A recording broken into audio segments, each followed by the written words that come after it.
Evening, boys and girls. I'm trying to do what I can. Completely forgot a screen mount.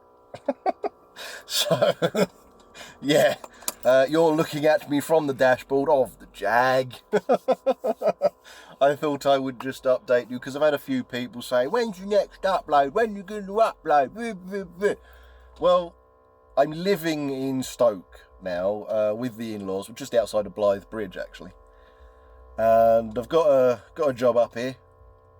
One of the people who works in that place, who happens to be, I think, a trainer assessor there, he is actually, he follows me, he watches me, so that was interesting. But yeah, I've got a job up here. It seems to be Monday to Friday predominantly. I haven't had any weekends yet, which, as you all know, annoys me. I prefer working weekends. But yeah, it seems all right. Tomorrow, Monday, I was supposed to be starting at 8:30, but they've dropped that shift. Such is life. I can survive. I've got most of next week. Probably get Tuesday sent through on Monday. So I'm not overly concerned. But yeah, I'm just exploring at the moment. Where are my clothes to? God only knows. Completely lost, if I'm honest. I'm next to the 515 because I've gone for a bit of a drive. It's a Sunday and I thought, you know what, sod it. I'm in the Peak District. And I've just come out of, I'll tell you in a second, give me a moment. Calm down, don't get violent. Where have I come out of? Well, I'm very close to Bakewell. I'm just outside of Bakewell. Which I didn't realise. Oh no. No. I'm lying. I'm close to New Haven. Sorry, I was looking at the wrong end of the map. And I've just come through Hartington. Nice place, that. Loads of cyclists, but it's the Peak District. What do you expect? This is where they should be. Not in the centre of bloody London. Yeah, I'm picking random points and driving to them.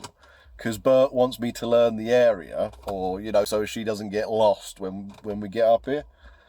So I'm just picking random points that I know she will like to go to, and obviously with her arts and crafts, things like that. Just trying to find areas that we can stop and she can take some nice photos, maybe do some painting and, you know, all that kind of stuff. So that's what I'm doing on my days off. The Jag is, well, it's holding up as you'd expect a car that's had over £3,000 spent in the engine. It's holding up fine. It's doing the job more than adequately.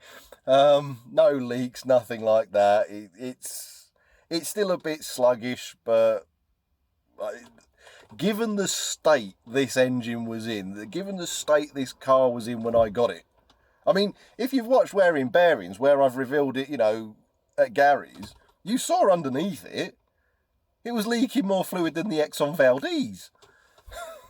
And everything, every conceivable seal in this car had failed.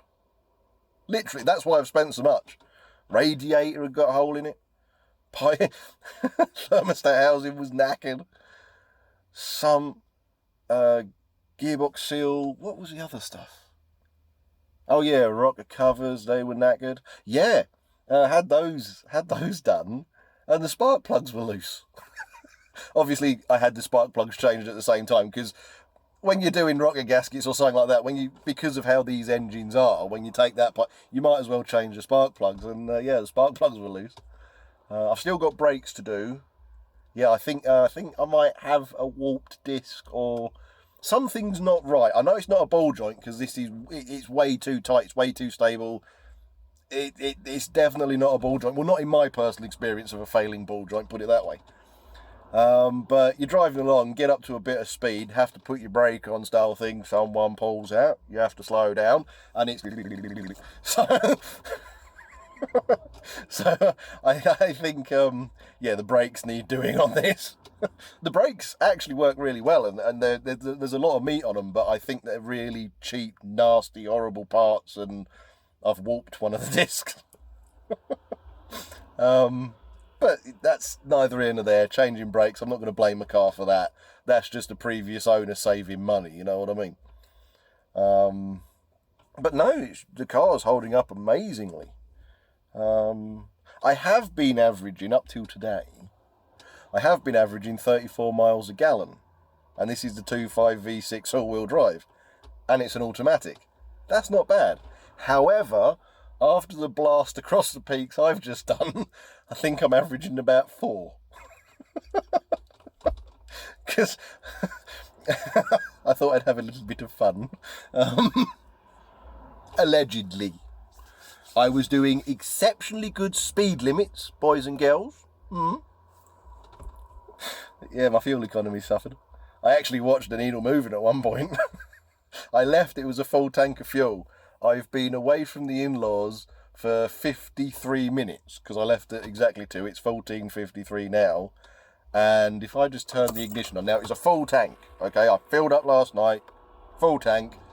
In 53 minutes, I've used a quarter of a tank. Oopsie! Well, it should have a sport mode, should it?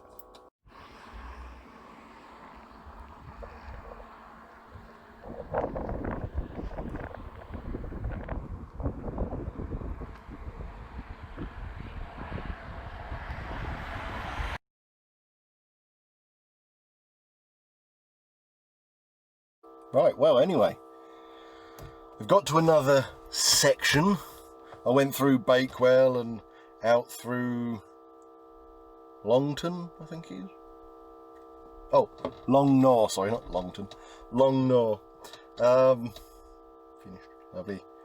I'm currently in the middle of absolutely bleating nowhere, just outside of Warslow. Oh, Warslow. Sounds like Warslow, doesn't it? Hold on. Screenshot. There we go. Lovely. So you can see that. And I've just been for a waddle round a dilapidated house.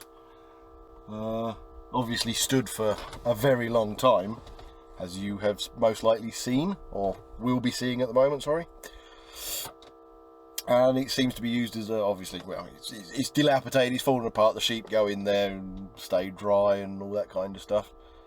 But yeah, it's been fun. I like going for a drive. I've been driving slightly, you know, less intently. Just having a shifty round and sending Bert some images, and she's getting slightly emotional. Oh, I want to be up there, I'm so jealous. Oh, I'm up here working, you're down there working, packing. I might be escaping the packing side of things, but I'm not going to be escaping the unpacking side of things, put it that way. But it is nice round here. It's a small little, I say small, I mean the peaks are quite a large size, let's be fair. But given, obviously, you've got Sheffield and all that lot one side, and you've got Stoke and Manchester and everything the other side. It's a small little oasis in between all the cities. It's just weird for me, because obviously I'm moving from Essex. And this used to be, when I was growing up, my parents didn't have a huge amount of money, and these staying with members of my dad's family in Sheffield, Barnsley, things like that, used to be part of our holidays in a year. You know, we'd go up to Cumbria, stay on a self-catering farm, or a cottage on a farm, I should say, and then like half term and that, we'd stay with me dad's parents or whatever, Sheffield, Barnsley, wherever it was. And this always used to be a holiday destination. You know, come down into the peaks to go for a walk and go to the little villages and all this kind of stuff. And I'm going to be living less than 45 minutes away from where I used to go on holiday. It's kind of odd for me. Probably don't make sense to most of you lot. But yeah, it's done all right. And this is doing perfectly fine. This is doing it outstandingly well. I never ever, when I bought this car specifically for YouTube, and I never, not once, intended using this as a long-term daily driver. Definitely not commuting backwards and forwards from Essex to Stoke and all that kind of stuff, and then driving around the peaks and everything like that. It was get something I could farm for content, because so much wrong with it. Then kind of get my name out at certain shows and things like that, going round and leaving stickers in the back window, all that kind of stuff.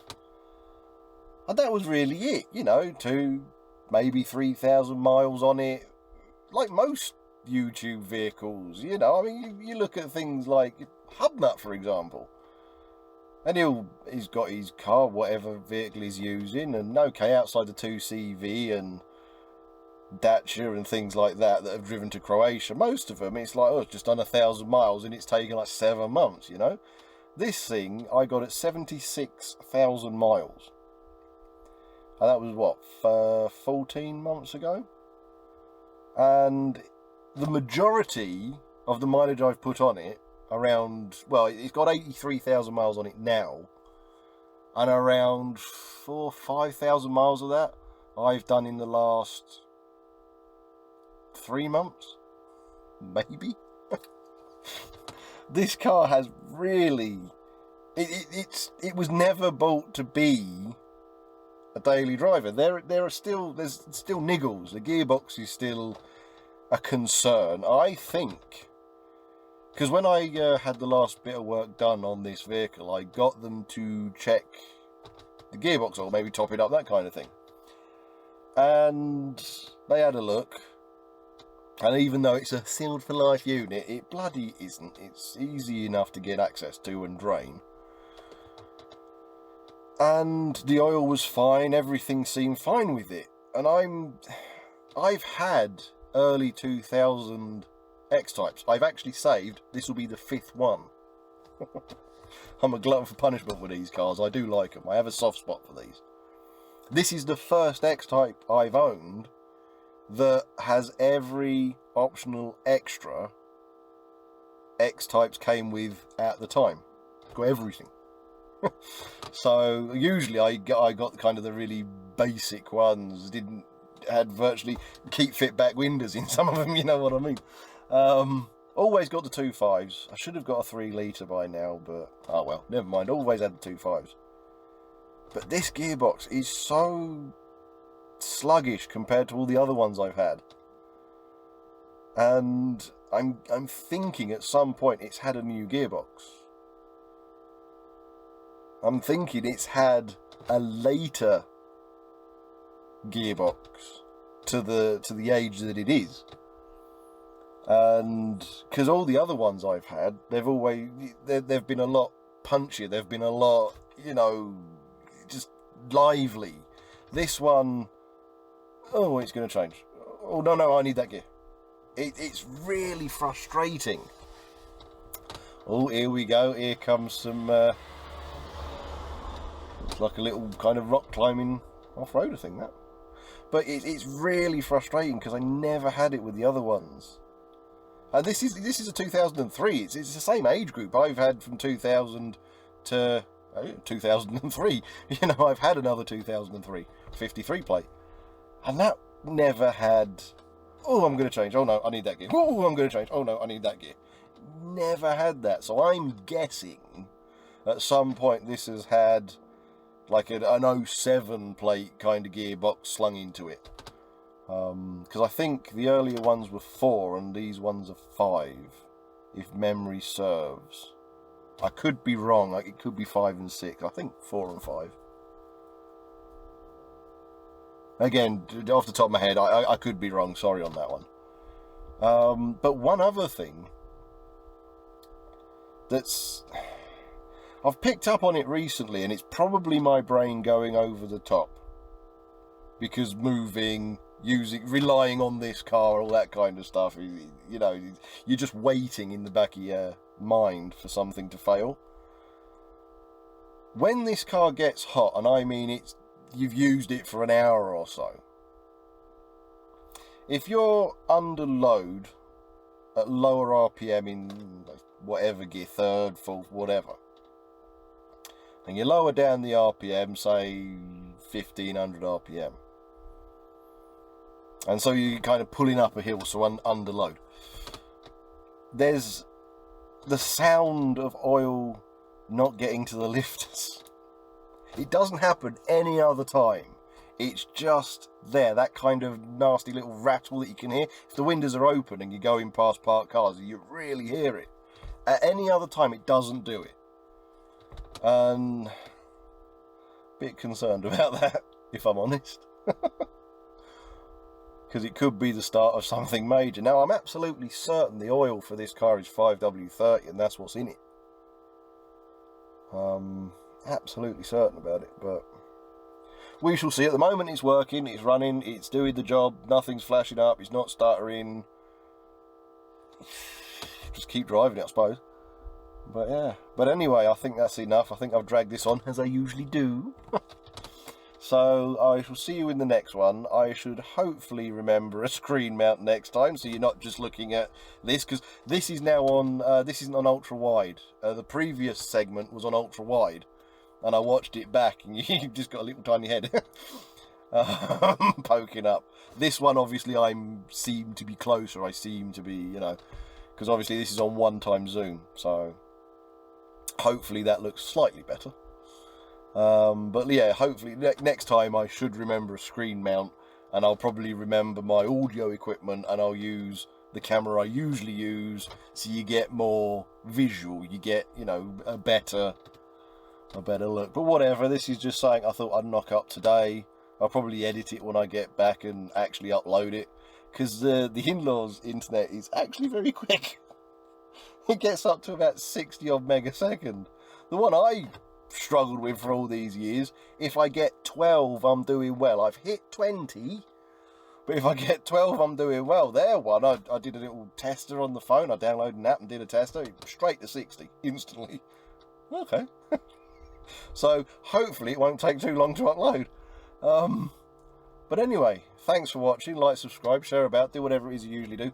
The next upload on wearing bearings, because obviously everything is now out of kilter, everything, you know, moving. I'm just using what I've pre-edited.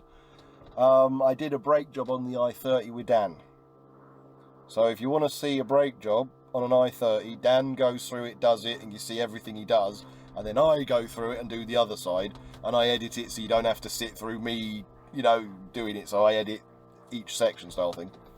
And then the one after that, I don't know whether I'm going to use Gary's brake job and work on his Subaru, which he's now sold, or do the other brake, the rear brake binding issue on the i30. I haven't decided yet, but the next one won't be Terrican related. It'll be the i30. Because that's all set up, ready to go, and I don't have to worry about it, you know? So that'll be on the first. But anyway, thanks for watching. Like I said, subscribe, do all the usual bollocks. I'll see you in the next one. See you later.